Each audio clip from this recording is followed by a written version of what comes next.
Au départ, il y a souvent cette étincelle, cette idée de produit qui semble géniale.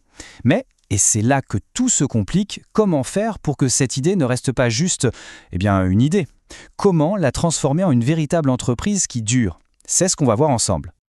C'est comme ça que tout commence, non? Pour quasiment tous les entrepreneurs.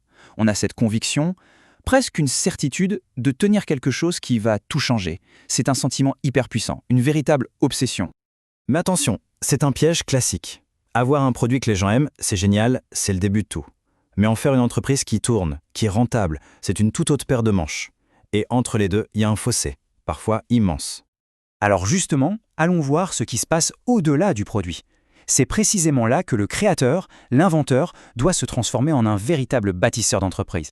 Le problème, c'est qu'on a tendance à rester obsédé par le produit. On parle tout le temps de l'adéquation produit-marché, et c'est vrai, c'est une étape absolument cruciale. Mais il faut voir ça comme la première marche d'un très très long escalier.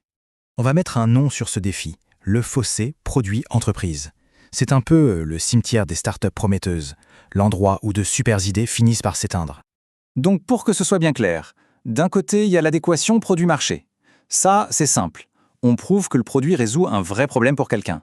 De l'autre côté, il y a la construction d'une entreprise.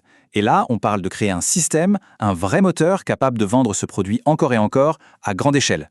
C'est ça la vraie différence. L'histoire de Padiant en est un parfait exemple. C'était une boîte de paiement mobile. Ils avaient la technologie, ils avaient même des partenariats avec des géants comme Walmart et Best Buy. Mais le produit était tellement complexe à déployer que ça n'a jamais décollé. Un super produit, oui, mais un moteur de vente qui n'a jamais démarré. Et à l'opposé complet, on a YouTube. Un succès incroyable, racheté par Google pour une somme astronomique. Mais attention, l'histoire est un peu plus compliquée que ça.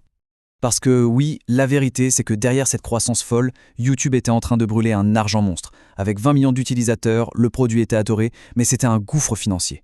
Pas de modèle économique, des coûts de serveurs qui explosaient, l'entreprise allait droit dans le mur. Le rachat par Google, ce n'était pas un bonus, c'était une bouée de sauvetage.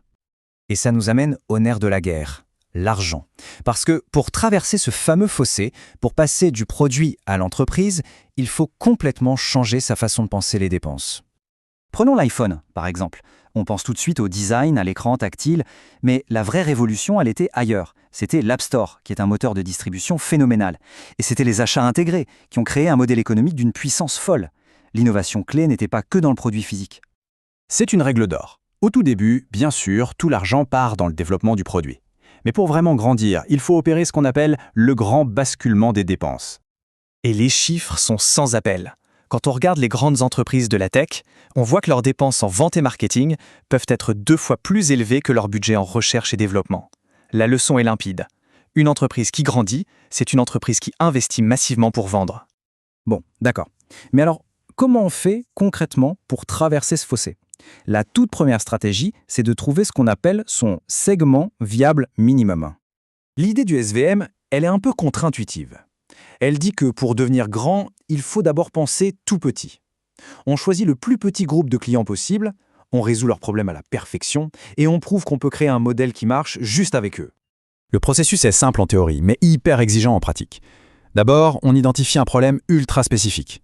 Ensuite, on met toute son énergie à le résoudre. Puis, on vend à ce même groupe pour prouver que ça marche. Et le plus difficile, on apprend à dire non à toutes les autres opportunités. C'est un vrai test de discipline. Regardez l'entreprise Aploy, est un cas d'école. Au début, ils essayaient de vendre à tout le secteur de la santé, les vétérinaires, les maisons de retraite, etc. Ils ramaient. Et puis, ils ont pris une décision radicale, se concentrer à 100% sur un seul segment, le recrutement d'infirmières. Et là, l'entreprise a explosé. Une fois qu'ils ont dominé cette niche, ils ont pu s'étendre à nouveau.